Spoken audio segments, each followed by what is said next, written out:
Chapter 6, Small and Medium Enterprises. In short, we call them SMEs. In this chapter, we are going to learn characteristics of SMEs. We should know the importance of SMEs to the local economy. That means Hong Kong. 6.3, we should also know the importance of entrepreneurship in the business development. First of all, we should know the meaning of SMEs.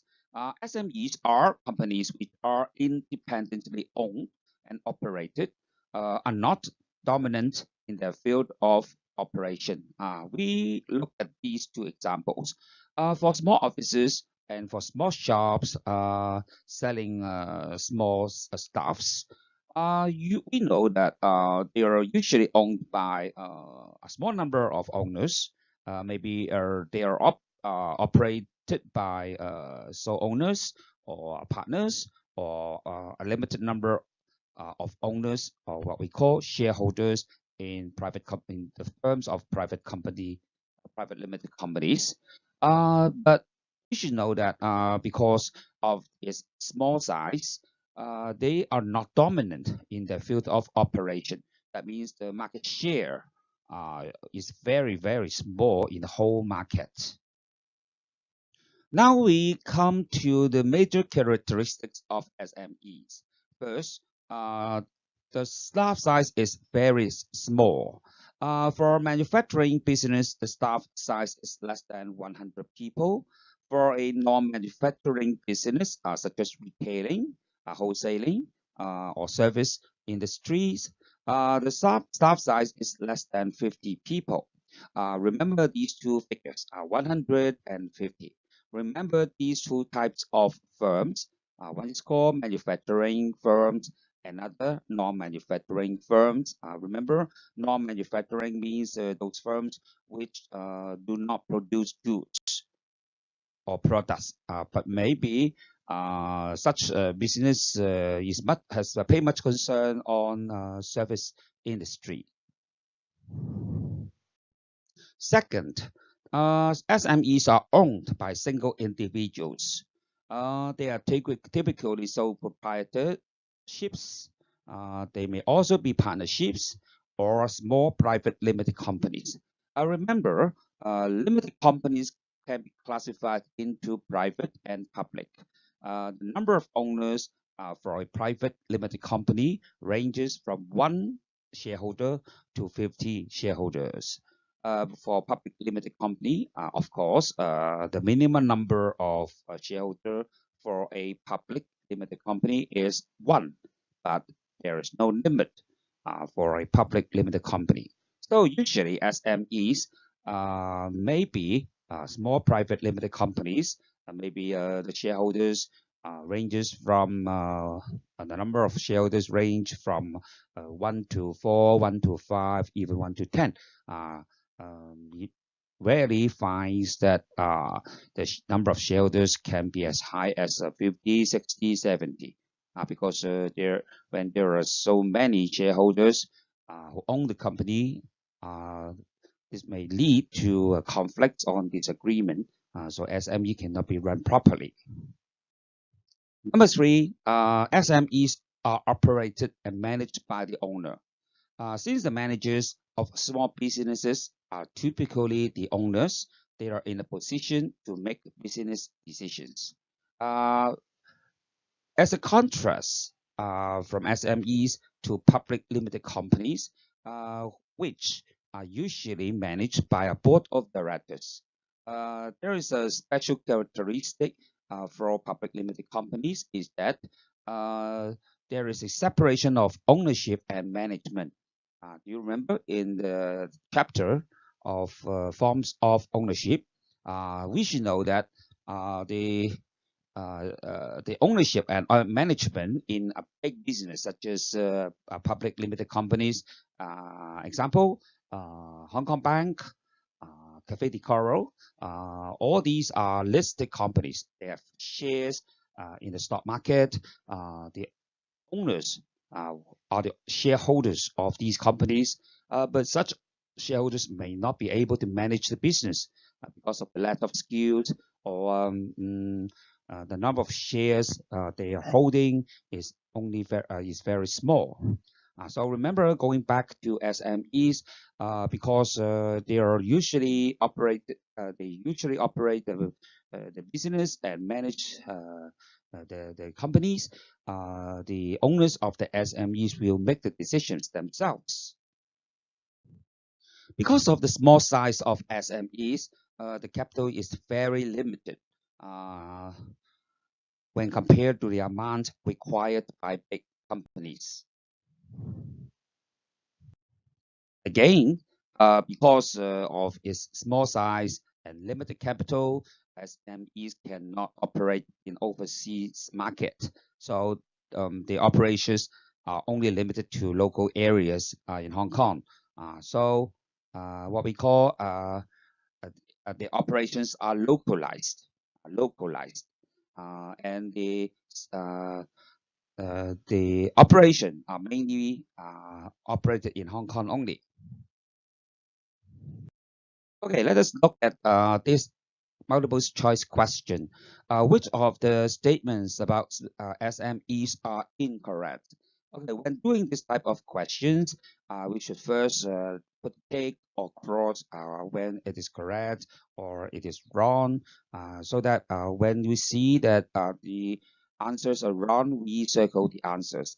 Okay, first one, a travel agency which employs 55 staff is an SMEs. Do you remember I've told you that you should remember two figures? One is 100 people, second 50 people. Another types of firms called manufacturing firms and non-manufacturing firms. So you should match. For a manufacturing firm, the number should be 50 of 100. I repeat, for a manufacturing firm, the number should be 150 people. The answer is 100 people because for manufacturing firms such as a factory, there should be a greater number of employees to produce a product, right? So you should check this. First of all, a travel agency is a manufacturing or non-manufacturing firm because travel agency is a service providing firm. It is a non-manufacturing firm, so number is 50. So if this agency employs 55 staff, it should not be a SME. Understand? Okay, number two, in Hong Kong, SMEs engage in tertiary production only. Okay, the keyword is only. For those PowerPoints before, we have not mentioned the types of production. That means we have not mentioned SME should engage in primary production, secondary production, or tertiary production. That means SMEs can have businesses in all those types of production. So number two is wrong. Okay. Number three, SMEs earn less profits than a multinational corporations in general. Okay, another keyword is in general. Although SMEs, okay, let's give an example.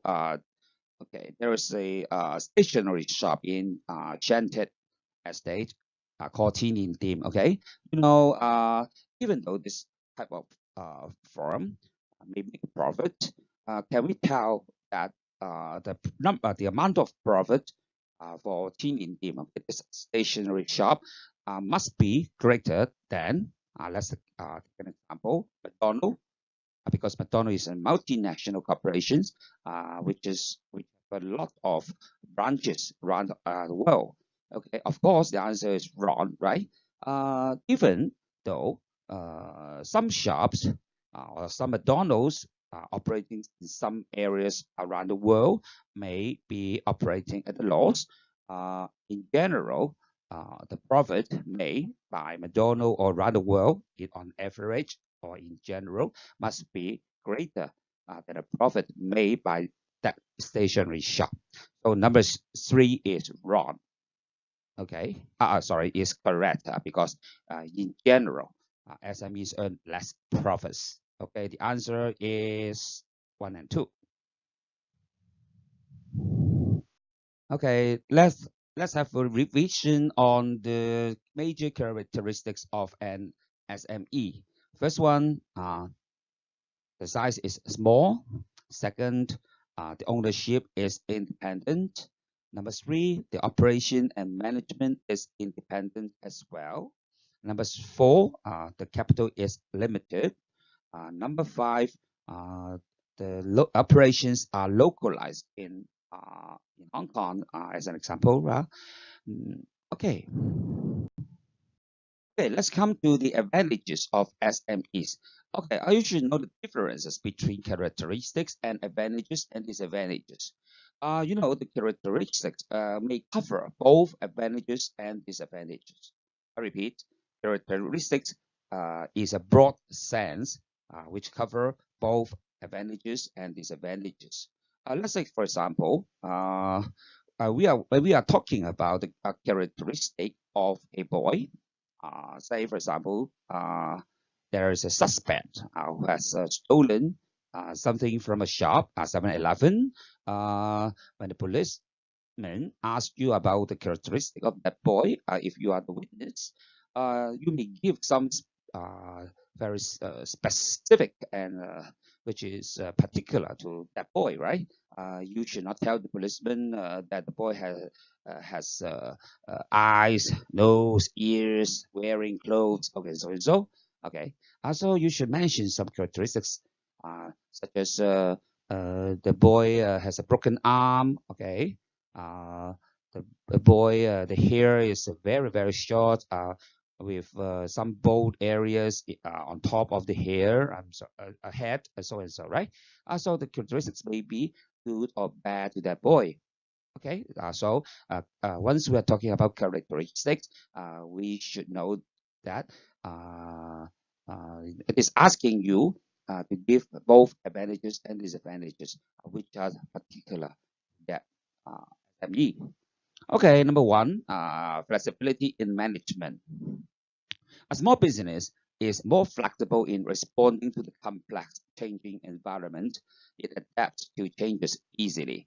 You may imagine that SME is like a mouse, which can run fast, adapt to changes. You can hardly catch a mouse without a tool. Such a mouse, the responsive mouse is very flexible.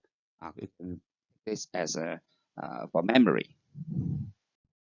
Number two, innovation and initiative. The owner manager has to have ideas and or insights on a unique and unusual way of doing things in order to survive in a market with keen competition. First of all, the keywords here is keen competition. You should know that such a small business are facing keen competition. Is facing keen competition from many big firms. For example, a small shop selling daily stuffs may be facing keen competition from a packaging shop, welcome shop, and so and so. The owner of this shop has to do a lot of things, has to adapt to the changing environment or this competitive environment by doing a lot of things in order to survive. So the owners should have a good innovation and initiative to survive. For a SME, the owner is willing to work in a narrow market. Because such market may be profitable for those SMEs, although the amount of profit may not be too great, but it can keep the SMEs to survive. Let us look at this. It can survive by selling daily foodstuffs to those packages, right? Because of the small size of SMEs, the relationship between the employees and customers and the owners are very close. This makes it possible to better serve the specific needs of the customers to respond to their suggestions and complaints. Remember, the manager usually manage the business. They are always in the shop. They can hear the suggestions and complaints made by the customers. So in order to survive, the owners will respond quickly in order to serve the specific needs of these customers. Again, the relationship between employees and employers is close in small businesses. This promotes face-to-face communication because the owners are always in the shop. They'll interact with the employees every time. It is promotes a face-to-face communication between them. Number five, low overhead expense. You should know the meaning of overhead expenses. They are the operating costs of a business, such as the salary of staff specialists, for example, lawyers and accountants. Because the business is very small in scale, they do not need to pay a lot to lawyers and accountants to deal with the daily affairs of the business. It is different from the operating costs of package shop or McDonald's. SMEs are able to avoid excessive overhead. Overhead means operating costs. So if you are the owner, you should try to avoid not to pay too much for the overhead costs. Number six, direct impact of management. The effect of management actions on the overall performance of the company is more direct than in a large company. As you know, if you are the shareholders of a public limited, it is a very large company like the Hong Kong Bank, and as well, you are a member of a board of directors. You can hardly go over the whole business and visit the branches, Hong Kong Bank branches all the time. The management actions is not direct for Hong Kong Bank, which is a large company. If you are the owner of a small scale, small and medium enterprise, because of the size, there are only a limited number of branches. So you may visit the branches and see how each branch is operating daily. The effective management actions is more direct than in a large company. Management can take quicker and more effective action to improve company performance. It means that because of the direct effect of management actions, when you see any problems in any one branch, you will take quicker action, effective action in order to improve and remedy the situation. But there are also disadvantages of SMEs. First one, inadequate management ability. Because of small size, if you are the owner, may not be able to manage the firm effectively because may not know all the things, all the knowledge, all the skills. You are not all-round manager, right? So the failure of SMEs is often attributed to a lack of all-round management ability and experience in the phases of the business. Of course, we are talking about capital. There are difficulties in assessing capital. Number one, SMEs have very limited access to banks and other institutional loans. Because of the size of SMEs and SMEs cannot easily provide collateral or mortgage to banks in order to get loans. Usually, even though banks are willing to lend to SMEs, the amount of such loans may not be great enough for the SMEs to develop or set up more branches in short period of time. Second, small businesses also find it hard to obtain long-term financing because long-term financing involves risk. Even though SMEs are able to pay expenses, interest expenses in 1 year of time or 2 years of time, there may be chances of failures of SMEs in the months or years to come. So usually banks are not willing to lend long-term loans to SMEs. Number three, high labor turnover. The reasons for high labor turnover include low wages, very simple, lack of future prospects, because the number of branches or organization, no structures not tall enough for them to promote to the higher level. Because of the lack of future prospect, most employees, if they see opportunities in the companies outside or in other places, they'll go away. Number three, lack of employee benefits. Of course, SMEs cannot make great profit and distribute a bigger bonus at the end of the year. Number four, the insecurity of small business. Failures of SMEs is higher than the chances of failure of a big company.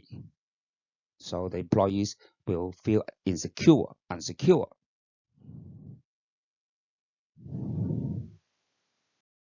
Number four, poor competitive position. Small businesses generally have limited information about changing environmental conditions. Nowadays, the information competition is so intense that if you are able to obtain information as early as possible and as accurately as possible, you may gain competitive advantage. But for a small business, the owners are not able to pay more to obtain information. So this information may be about suppliers, about government regulations, market trends, and new technologies. But for a big company, they may be specialists who may give advice on these kinds of experts. Number five, lack of economies of scale. It is about when a company grows bigger in size, the average cost of production will be reduced. Okay, let us look at it. Small businesses typically produce few units. It is difficult to achieve economies of scale. This results in a higher average cost. It's just like a U-shaped curve.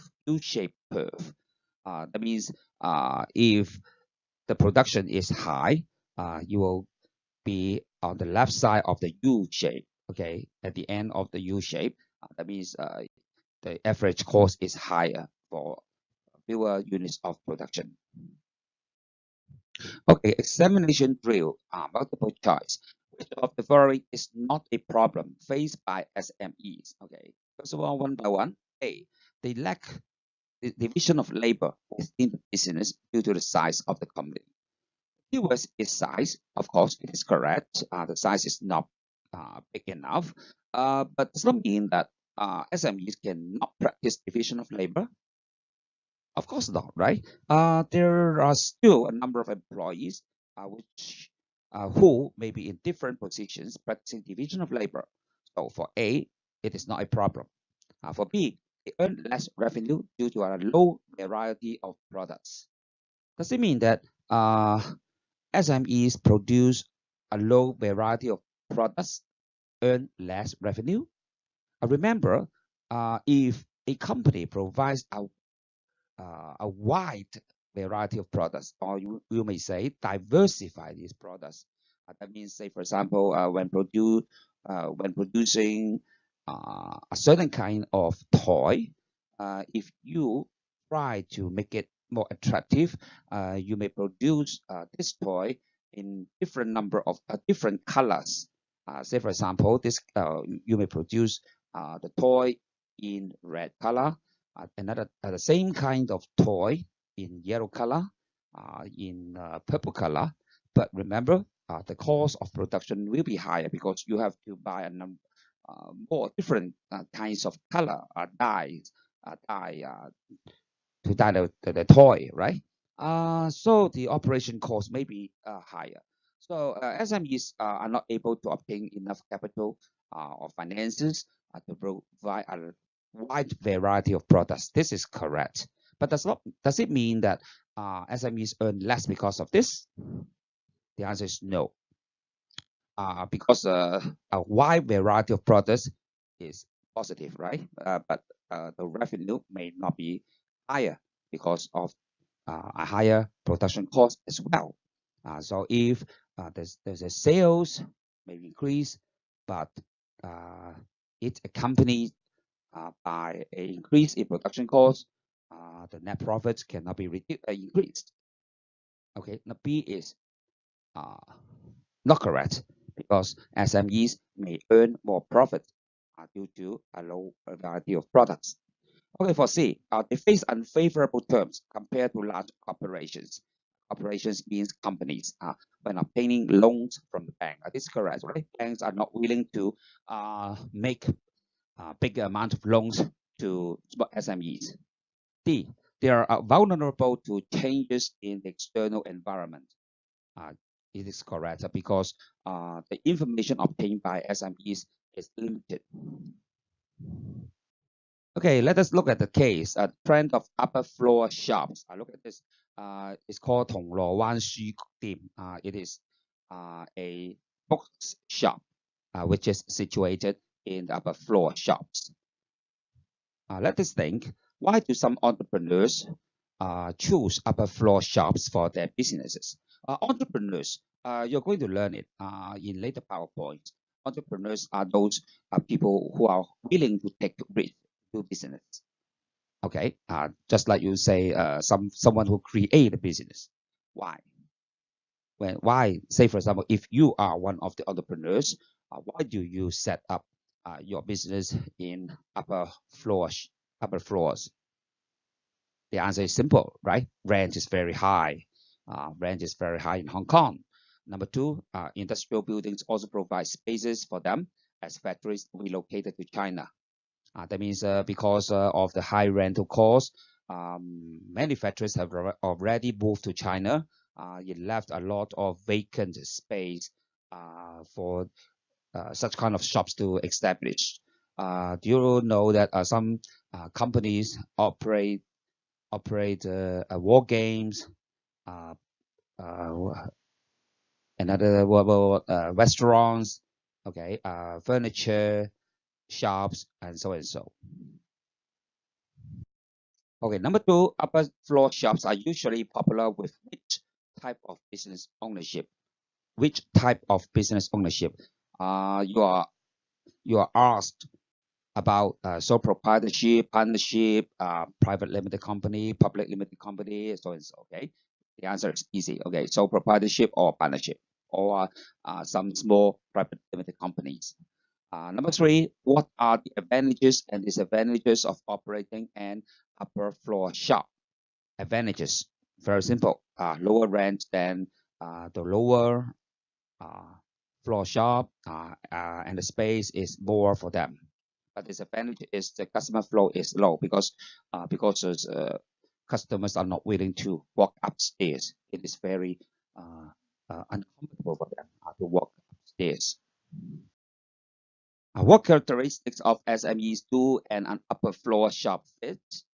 The answer should be including limited resources and operating funds.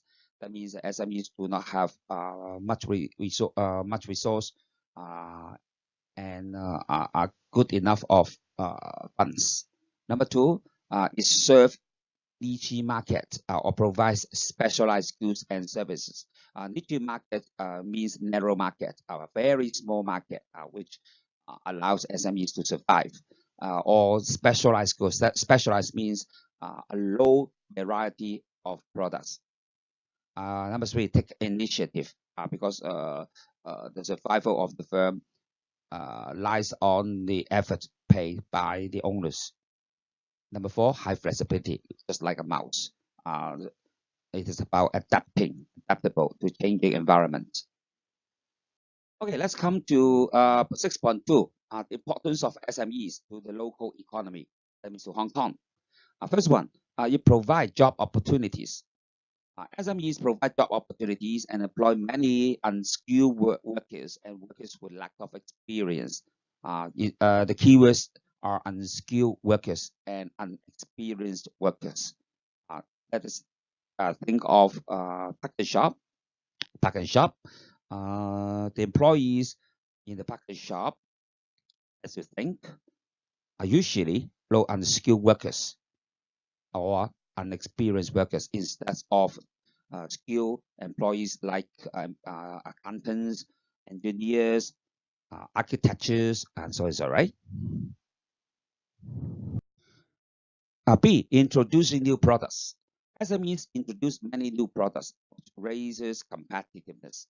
Because when a big firm wants to launch a new product, it will go over a lot of hierarchies or levels of management and go over a lot of meetings before a new product can be launched to the market. But for SMEs like Mouse, can react to the market quickly. C, supporting large business. SMEs are complementary to large business. Complementary means supporting, provide supportive effort to or service to large business. They support large businesses through the provision of goods and services. Let's think for selling mobile phones, Samsung. The producer of Samsung cannot operate its brand name shop in everywhere in Hong Kong. The Samsung mobile phones will be distributed to some small shops, which help to sell Samsung mobile phones, right? It means that SMEs is supporting large businesses such as Samsung mobile phone. D, keeping the economic system alive. Small businesses can help to keep the economic system alive. The keywords is alive. That means just like those mouses, SMEs are those mouses which run over the whole economy. Let's think, go over the classroom. You see, if you see a lot of mouses, a lot of mice walking past you, what's your response? Of course, you will drum, right, and shout and yell, right? It seems that small business will react to changes and it will lead to competition to the large business. So small business, when they will take initiative to survive, they will make the economic system alive. With hard work and determination, a person can become a boss and earn a profit. You may know that you may become a boss. This pushes people to work harder and thus benefits the whole economy. That's why the Hong Kong government has encouraged a lot of teenagers to become bosses of their own, so that the whole Hong Kong economy will become more energetic and alive. E, fostering competition. To earn more profits, SMEs develop new products and improve existing products to suit customer demand. Okay, number one, decide whether the following statements are correct. A, an SME provides job opportunities. Correct? True or false? True. Right. In Hong Kong, the number of SMEs, the number of employees employed by SMEs in Hong Kong has been greater than the total number of employees employed by big businesses. So the contribution of SMEs are very great. B, SME's owner is also an employee of the company. Is it correct? Owner means employee. The answer is false. Remember, we are talking the SME's owner will also operate and manage the business. It does not mean that the owner is equal to the employee of the company. Okay, number 5, list 2 advantages of an SME in product development. We are talking about product development. We should not just give the looks directly. First of all, product development should include the word flexibility, include the concept of flexibility, and willing to take risks and involve new technologies. Okay, let's look at the case. Kearn Key is a grocery store located at the wet market in Tuen Mun.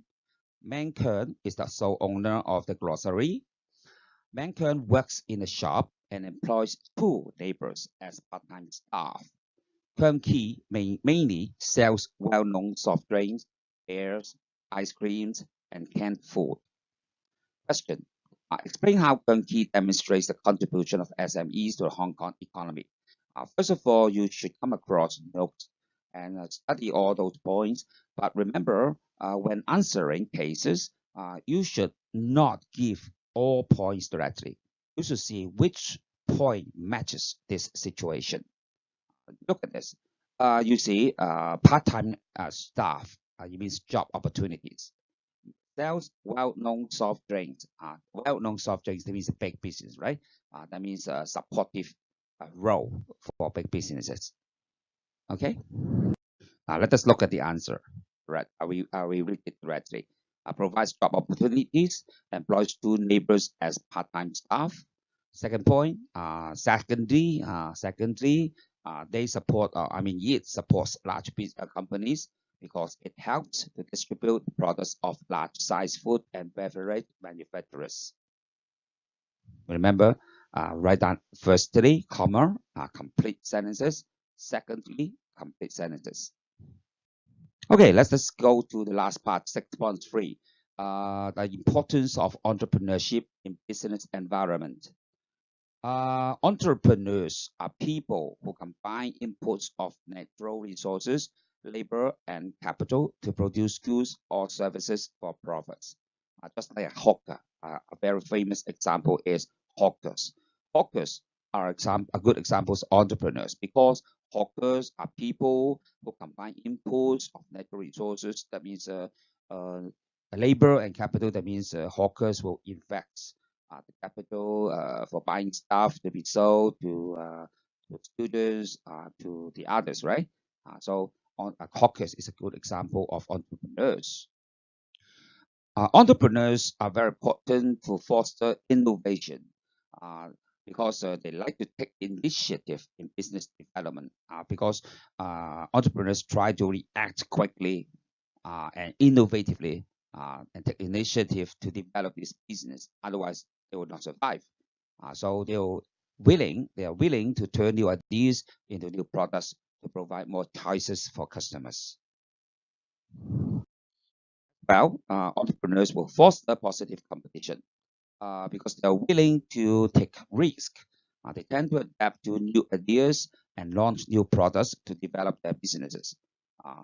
Because entrepreneurs see great competition between them and large businesses, they'll try to make their products different. So they tend to adapt to new ideas, to change a little bit of the products so that you can adapt to the changing environment or to meet the expectations of customers. This is what entrepreneurs would do and foster positive competition. Let's go on. The competition within the industry can foster entrepreneurs to provide better goods and services, which is favorable to customers and society. Entrepreneurs will also lead and organize production activities. Such kind of resources include labor, capital, natural resources, and so and so. What you have learned in economics. Okay, let us look at the case. Entertainment tycoon in Hong Kong, Alan Seaman. This is Lang Wai Fong, okay?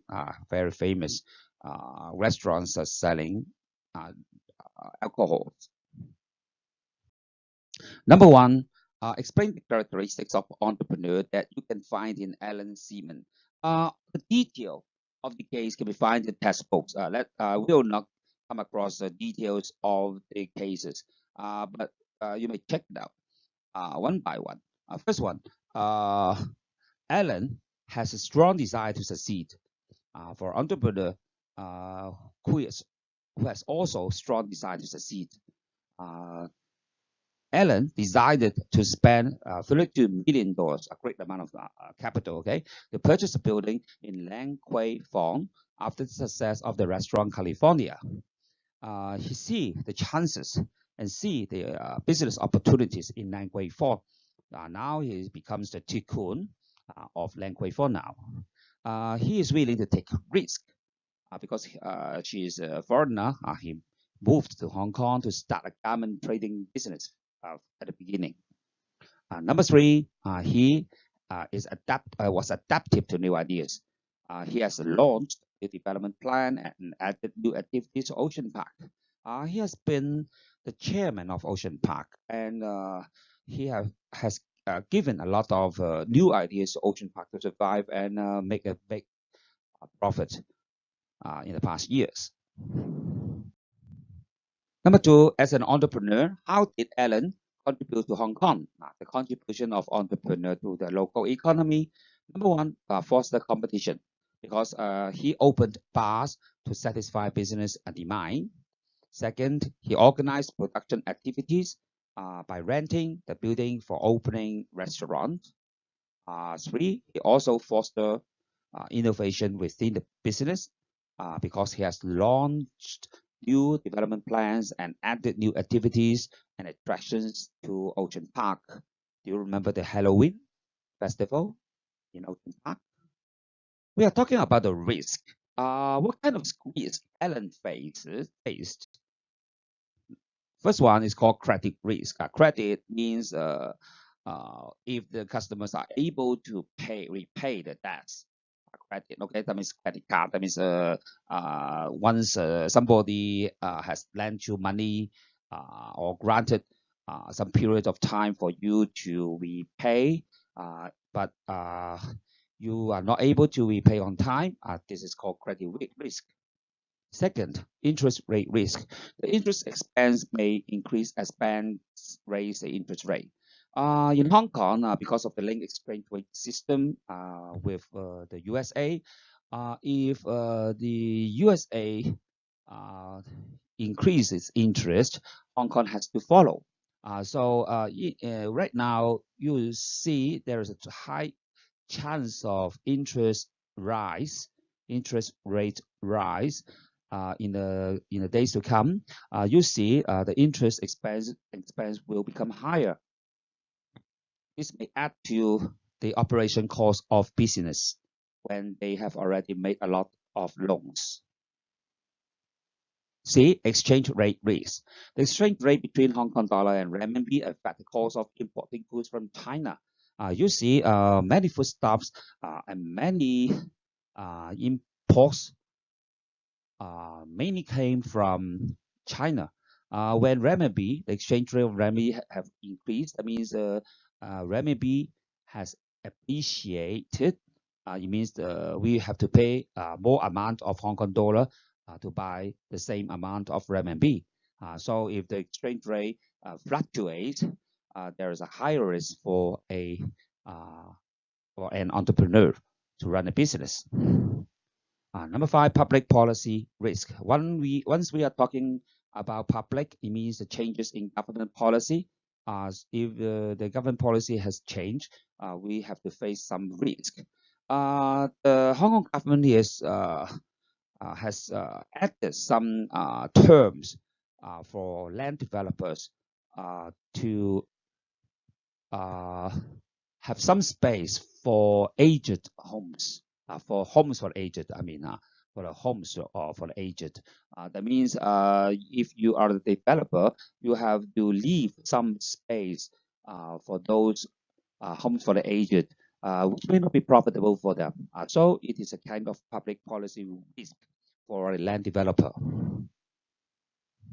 Another one, liquidity risk. Liquidity means ability to turn into cash. For a business, cash is king.